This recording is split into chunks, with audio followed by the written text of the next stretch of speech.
नमस्कार प्यारे बच्चों। आज हम कक्षा 8वीं के लिए जो समीकरणों का हल कैसे करते हैं, प्रश्नावली 2.3 से कुछ उदाहरण लेंगे और आप सीखेंगे और स्वयं भी इस वीडियो को देखकर प्रयास करेंगे कि कैसे हम समीकरणों को हल करते हैं। यहाँ मैंने एक छोटा सा उदाहरण लिया है। 3x बराबर है 2x प्लस 18। तो इसमें इन्होंने ये भी कहा है कि समीकरण को हल करें और उत्तर की जांच भी करें। आप ध्यान से देखें कि हमारे पास क्या लिखा है। 3x बराबर है 2x प्लस 18। बराबर है कि एक पक्ष बाईं ओर है, दूसरा दाहिनी ओर है। इसको हम बायां पक्ष कहते हैं और इसको हम दाहिना पक्ष कहते हैं। इंग्लिश में इसको लेफ्ट हैंड साइड कहते हैं और इसको राइट हैंड साइड कहते हैं। अगर हम इसको अच्छे से लिखेंगे तो हम इसको कहेंगे LHS बराबर है RHS। लेफ्ट हैंड साइड बराबर है राइट हैंड साइड। तो देखिए अब हल कैसे करना है। सिंपल तरीका, आपने एक ही ट्रेंड इन प्रश्नों को हल करने के लिए रखना है। वो ये है कि एक जैसे पद बराबर है कि एक और दूसरी प्रकार के जो पद है जो सेम होंगे वो बराबर है कि दूसरी ओर। यहाँ पे हमारे पास एक जैसे पद है, यहाँ पे जैसे 3x है तो दाहिनी ओर 2x है। इन दोनों पदों को इकट्ठा करें एक तरफ को, यानी कि दोनों पदों को हम बाईं तरफ लाएं। पहले ही हमारे पास बाईं तरफ लेफ्ट हैंड साइड की ओर 3x है, 2x को भी अगर हम बराबर है कि इस तरफ ले जाएंगे, लेफ्ट हैंड साइड की ओर को ले जाएंगे, तो यहाँ पे चिन्ह इसके साथ प्लस का है, तो वहां जाके सिंपली और कुछ नहीं होता, सिर्फ इसका चिन्ह बदल जाता है। हमने इसका चिन्ह बदल दिया और हमारे पास बराबर है कि इस तरफ सिर्फ कितना बचा, 18।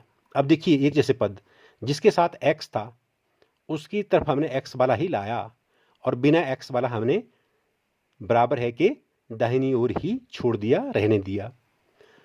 और इस बात को फिर एक बार जोर देके कहना चाहता हूं, जब भी पक्ष बदलता है तो चिन्ह भी बदलता है। यहां प्लस वाला बराबर है कि बाईं ओर गया तो माइनस का हो गया, अगर कोई माइनस वाला होता तो वो प्लस का हो जाता। चिन्ह का विशेष ध्यान रखें और चिन्ह का इन प्रश्नों के हल में विशेष महत्व होता है। तो यहाँ पे देखिए 3x माइनस 2x, सिंपली कितना रह गया, 3x से 2x घटा 1x, उसको हम लिखते हैं x। बराबर के सामने कितना है, 18। तो इस समीकरण का हल यही आता है, x बराबर है 18। समीकरण का हल का मतलब कि x का मान कितना आता है। तो इस सवाल में अगर हम जांच करेंगे, उत्तर की जांच करेंगे, तो जांच कैसे करते हैं। जांच बहुत ही सरल होती है। हमने लिखना कि x बराबर है 18 का मान समीकरण में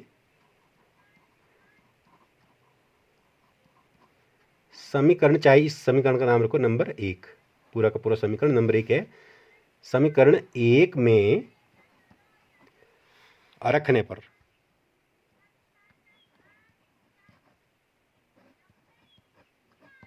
देखिए क्या बन जाता है इसका, x बराबर 18 का मान समीकरण नंबर 1 में रखने का साफ मतलब ये है, आप सिंपली समझें कि जहां जहां भी 18 आता है, जहां जहां भी x आता है वहां 18 रखना है। x बराबर है किसके, 18 के। यहां पर तो जहां पर x है वहां क्या रखना हमने, 18। तो 3x है तो ये हो गया 3 इंटू 18, 3x, 3 इंटू 18 बराबर है 2x, 2 इंटू 18 प्लस 18।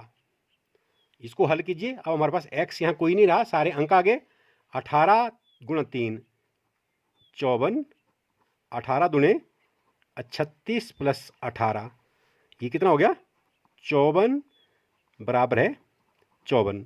बिल्कुल सही। हमारे पास क्या हो गया, लेफ्ट हैंड साइड बराबर है राइट हैंड साइड हो गई।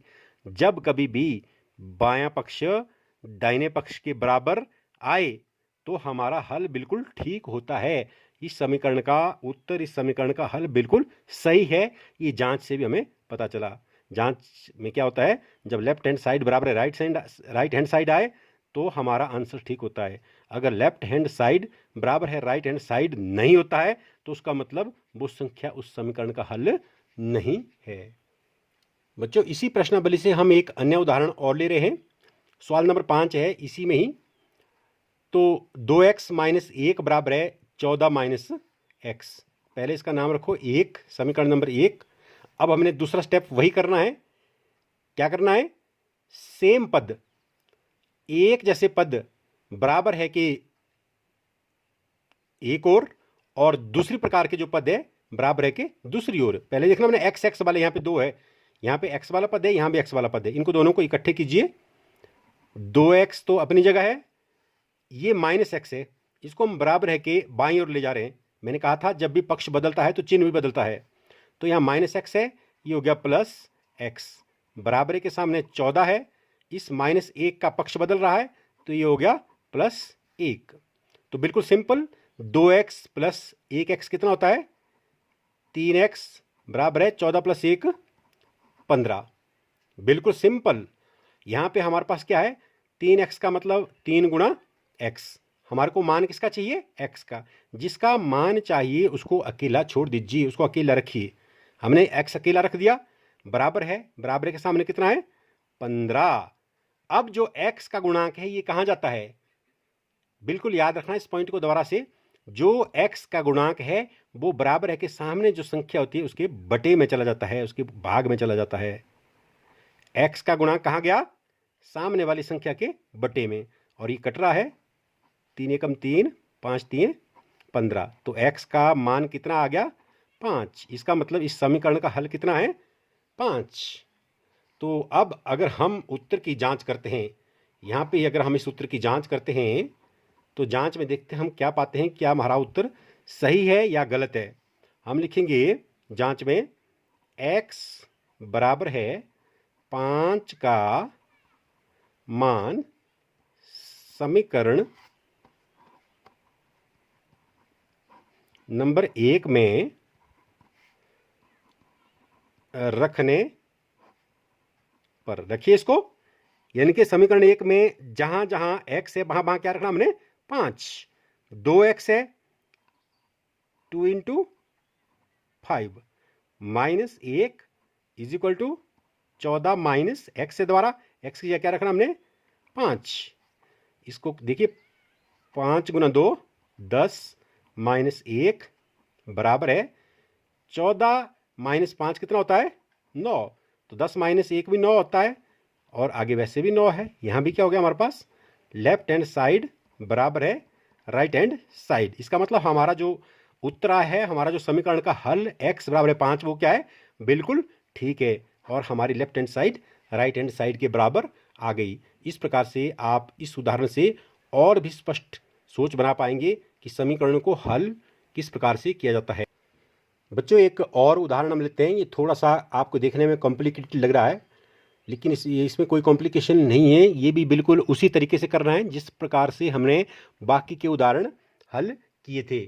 देखिए इसमें भी क्या करना हमने, ये सवाल है 2x बटे 3 प्लस 1 बराबर है 7x बटे 15 प्लस 3। सेम पद, जो एक जैसे पद है वो एक तरफ, और जो दूसरी प्रकार के पद है वो दूसरी तरफ। x वालों को एक तरफ, जैसे ये हमारे पास है 2x बटा 3, दूसरा 7x बटे 15 यहाँ आएगा, यहाँ ये प्लस साइन है, यहाँ पे माइनस का हो गया, माइनस 7x बटे 15 बराबर है कि उस तरफ 3 है। जब एक का पक्षांतरण हो जाएगा, पक्ष बदल जाएगा, यहाँ प्लस 1 है, यहाँ ये माइनस 1 हो गया। बिल्कुल सिंपल सा है। मैंने पिछले वीडियो में आपको बताया था कि भिन्नों को हल कैसे करते हैं। इसको बिल्कुल उसी प्रकार से भिन्नों की तरह ही हल करना पड़ेगा। इन दोनों में क्या है, लघुत्तम निकालना पड़ेगा 3 और 15 का। 3 और 15 का हमारे पास लघुत्तम हमेशा कितना आता है 15, और यहाँ पे बराबर है रखना है। तो यहाँ पे थोड़ा सा आपने रफ काम करना है। तो यहाँ पे कितना आएगा, मैंने पिछले वीडियो में आपको बताया था जब हमने भिन्नों का योग और घटाव किया था कि पहली भिन्न हमारे पास 2x बटे 3 है यहाँ पे, इसको गुना करते हैं लघुत्तम से, करते हैं ना जी। तो 3 एकम 3, 5 3 15, 5 दूने 10, साथ में इसमें x भी, माइनस का चिन्ह है, दूसरी भिन्न है हमारे पास 7x/15 गुणा लघुत्तम। 15 से 15 कैंसिल हो गया, कट गया, हमारे पास कितना बचा 7x, और 3 माइनस 1 कितना होता है 2। तो बिल्कुल सिंपल हो गया, 10x माइनस 7x कितना होता है 3x बटे में कितना आ गया 15 बराबर है 2। और यहाँ पे हमारे को सिर्फ x का मान ही चाहिए, तो यहाँ हमने x वाली पद को ही रखना है। बराबर है के सामने कितना है 2। जो x वाले पद के बटे में है वो सामने वाले के साथ क्या हो जाता है गुणा। जो x वाले पद के बटे में वो सामने वाले के साथ क्या हो जाता है गुणा। तो ये हो गया हमारे पास 3x बराबर है 30, और यहाँ से हमारे पास x का मान साफ साफ आ गया, x बराबर है 30 और x का गुणा कितना है 3, वो कहाँ जाता है सामने वाले के बटे में। 3 एकम 3, 10 3 30। तो समीकरण का हल कितना आ गया 10, x का मान कितना आ गया 10। अब आप अच्छे से समझ गए हैं कि किस प्रकार से हम समीकरण को हल करते हैं। तो बच्चों हम इसकी जांच भी कर सकते हैं।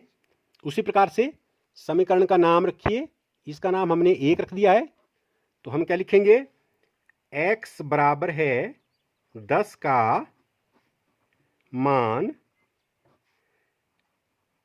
समीकरण 1 में, समीकरण नंबर 1 में